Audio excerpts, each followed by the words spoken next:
Hello, everyone. I'm Michelle Davis, Advocate with Michelle, and we are starting our session today. It's a free parent and educator information session on IEEs. So what is an IEE anyway? Let's get right into it. What would really help me out is if you go over to my YouTube channel and you can give me you could subscribe to my channel, and that would be great. And please do like and share this video so that I can reach my goal of 1,000 subscribers, because I would like to develop a call-in show for parents to support parents in the community who have students with disabilities. Okay, so let's say you have a child with a disability, or your child has not yet been identified as having a disability, but the school system and the school is undergoing evaluations, otherwise known as conducting assessments. And you get the assessments back, you get the reports back, but you don't agree with the conclusions, you don't agree with the contents, or for whatever reason, parents don't agree. So what we're going to be talking about today is when parents don't agree with the school system's evaluation, what can they do? And one answer is request an independent educational evaluation at public expense as a second opinion. So what is an IEE? It is an evaluation, otherwise known as an assessment, that is done outside of the school system. It is therefore independent. And it can be in any area. It's called an independent educational evaluation, but it can be in any area. If a parent disagrees with the psychological evaluation, educational evaluation, speech and language, occupational therapy, functional behavior assessment, there are many types of assessments and evaluations that it does not just have to be the academic or the educational evaluation, even though that's the name of the what we're talking about today. And we have to make sure that the person who's doing the assessment on the outside of the school system is using valid and reliable tests, meaning similar or the same as what the school system would use. And by the way, everyone, please feel free to come into the chat or just get off of mute. I am recording, as you know, but you can come off of mute and ask me a question at any time, or you can certainly use the chat function. So while parents can ask for an IEE or an independent educational evaluation to be paid by the school system, the parents can also pay for an IEE. So in this situation, parents will find a person to do the proper type of evaluation. Parents pay for that, and then parents go and can decide whether to send that finding report to the school. If parents do elect to send the report to the school has to consider the report, and that is the word in the law. The school has to consider the report. The school doesn't necessarily accept or reject the report. Consideration is what the team has to do, and the team might decide to use that independent evaluation in order to provide a free appropriate public education for a child, develop an IEP, make that child eligible for special education, or for some other reason. And some schools will have a form that's filled out. I know Montgomery County Public Schools has a consideration of external report form. But mainly what we're going to be talking about today is we're going to be talking about when the school system has already done its assessment and the parent disagrees with the findings, the parents have a legal right to ask for the independent educational evaluation at public expense. And at public expense means does mean that the school does pay for that second opinion. The parents do have to put the request in writing, And again, the school has to have done an evaluation that the parents disagreed with. So why don't we take a look here at a nice little flow chart that the state of Connecticut has put together. So what we can see here is that the parent requests the independent educational evaluation after the school district has done its evaluation.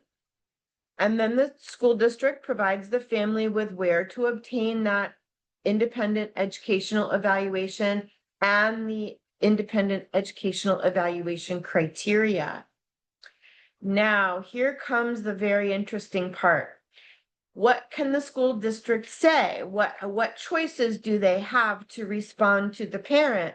Well, they only have two choices. The first choice is yes, we as the school district will go ahead and fund or pay for an independent evaluation because you as a parent have disagreed with our public evaluation. However, the school district can say, no, we do not agree to pay for an independent evaluation. And in that case, the school district will take the parent, will file a request for a due process hearing and take the parent to a due process hearing in order to uphold its evaluation. So that's very important for parents to understand that making a request for an independent evaluation at public expense does mean, in fact, that the school district could take the parent to a due process hearing.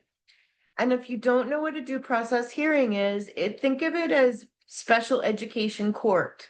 It's an administrative hearing, and a hearing officer or a judge presides over the hearing, and parents and the school district present evidence, present testimony, present expert witnesses. And so it's very important that the parent is prepared for that if the school district in fact does not agree to pay for the public evaluation. Excuse me, the second opinion evaluation at public expense. Now, on request, the school system has to give you as a parent information about where to obtain an IEE, independent educational evaluation. And some school systems will send parents a letter and say, look, we'll pay for this, for example, psychological evaluation, but the maximum amount we will pay is $3,800 or whatever it is. So, and I am not an attorney. This is not legal advice. So going further in this conversation, maybe I'll have a guest on with me so that we can talk with a special education attorney more about the limitations on costs and some of the ins and outs of that. Now, if you are a parent who does not have an attorney and you've asked for an independent educational evaluation at public expense and the school system has said no and files a due process hearing request against you, you are known to be a pro se parent, one who does not have an attorney. And particularly, this is my opinion, in Maryland, I do believe parents need attorneys, skilled and qualified attorneys, in order to represent them in a due process hearing. Because you will see, if you look at this sample judge's decision in Maryland, you will see here, and you will see the details of the case, that the school district did evaluations in multiple areas, that the parent did not agree. The parent then requested independent educational evaluations, and there was a hearing held, and the parent lost. The school district prevailed very easily, just saying but presenting evidence and testimony to the judge that their evaluations were actually proper.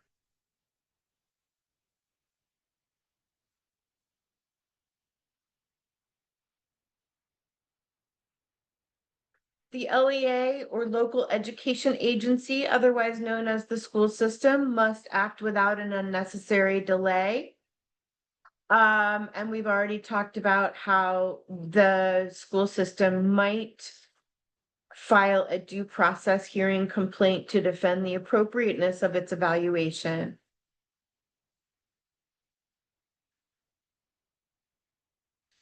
If the school district or the LEA, local education agency, asks, why do you disagree with our evaluation? You can tell them as a parent, but you don't have to in order to for a second opinion to be paid by the county or the public school system.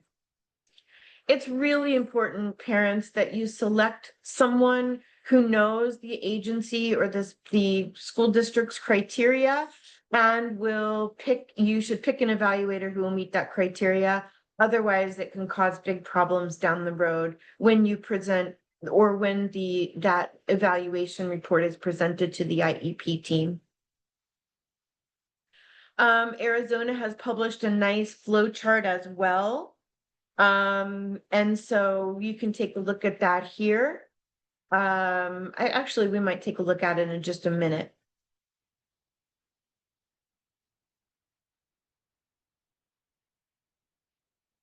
What I do if parents do not have an attorney and we have asked for an independent educational evaluation at public expense and the school system has initiated a due process hearing against us, usually, or not us, but the parent, usually if we do not have an attorney, I will help the parent withdraw or retract the request for an IEE at public expense. And usually at that point, we will either try our best to make decisions regarding the student with the public evaluations, or the parent goes and gets an IEE, but pays for it themselves.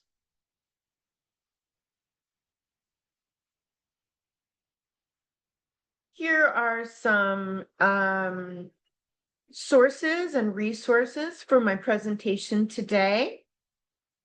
Here's some law, and the fourth box here has a link to a really nice frequently asked questions from Texas.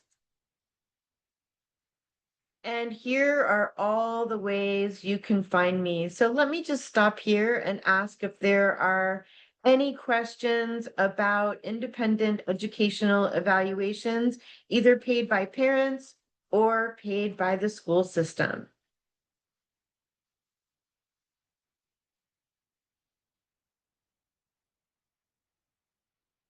Okay, looks like we're in good shape. So let's go ahead and take a look at that Arizona flow chart. And I think that might give us another visual way to conceptualize what we're talking about today.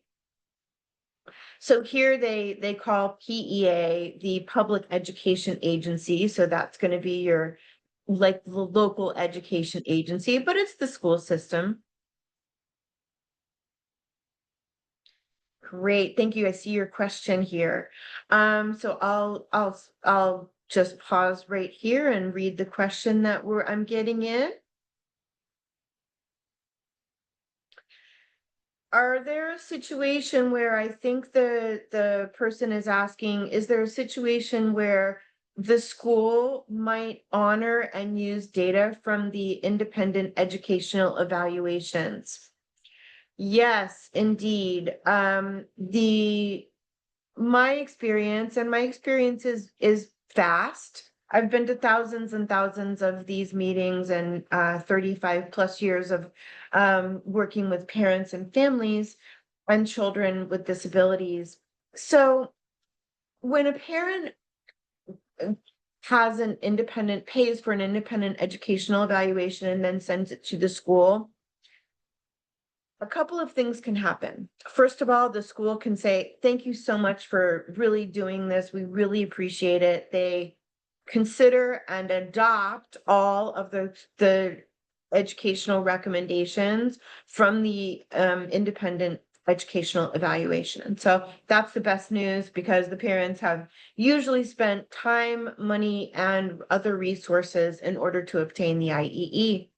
On the other hand, they're on the other opposite end of the spectrum. I do have some experience where the IEP team will consider what the parent has brought them, but then say, this does not meet our standards, or for some reason, we do not. And I said before, it's not a matter of legally accepting or not accepting, but they won't adopt the information or use it in any way to program for the child with a disability. In that situation, the school actually might say, hey, we actually want to go ahead and conduct our own assessments. And then they might hand the parent a consent form. Now, of course, parents have a choice whether to consent to that assessment or not. And maybe we'll have another Zoom free session about that. And then there's a scenario where there could be a mixture of the two things. On one hand, some of the data and information is adopted and used for programming for the student. And then on the other hand, some information might not be used or adopted by the IEP team. So I hope that answers your question, and please feel free to follow up if I did not. But we will go back to the Arizona flow chart here. So we can see here that the Public Education Agency has completed an evaluation. And then the parent asks for the independent educational evaluation at public expense. And does the school system accept the request? If yes, they go ahead and they pay for the evaluation, and the evaluation meets the agency criteria. So yes, so everything has gone smoothly in that situation, and the public education agency and the parent have this fresh new information to use for programming for the student with a disability. However, if the public education agency does not accept the request, no, here, then the public education agency will file for a due process hearing without unnecessary delay. And like I say, if the parent is pro se, does not have an attorney, at least most of what I do is I will withdraw the request at that point, because in my opinion, parents who are pro se are likely unable to successfully be prepared to defend themselves at a due process hearing. But if the due process hearing does proceed, then the judge or the hearing officer will make a decision and either uphold the public school system evaluation or agree with the parent that the public school system should go ahead and pay for the independent educational evaluation. So there you go. You have, oh, I see some, maybe a question or two coming in here. Oh, it was not another question. It was a thank you. You are most welcome. So I hope that everyone enjoyed the session today, all about independent educational evaluations. And please be sure to go to Advocate with Michelle, and my Facebook and Twitter pages are ABC for Success, ABCs for Life Success. And I'm Advocate with Michelle, helping parents to fill their advocacy toolbox to come to the IEP table, have a parent-school partnership that is equal and where parents are empowered and are truly not only just thought of as an equal partner, but truly are in fact an equal partner with the school team for the child's benefit. So thanks very much, everyone, for being here. I appreciate you, and I hope you enjoyed this session with me today.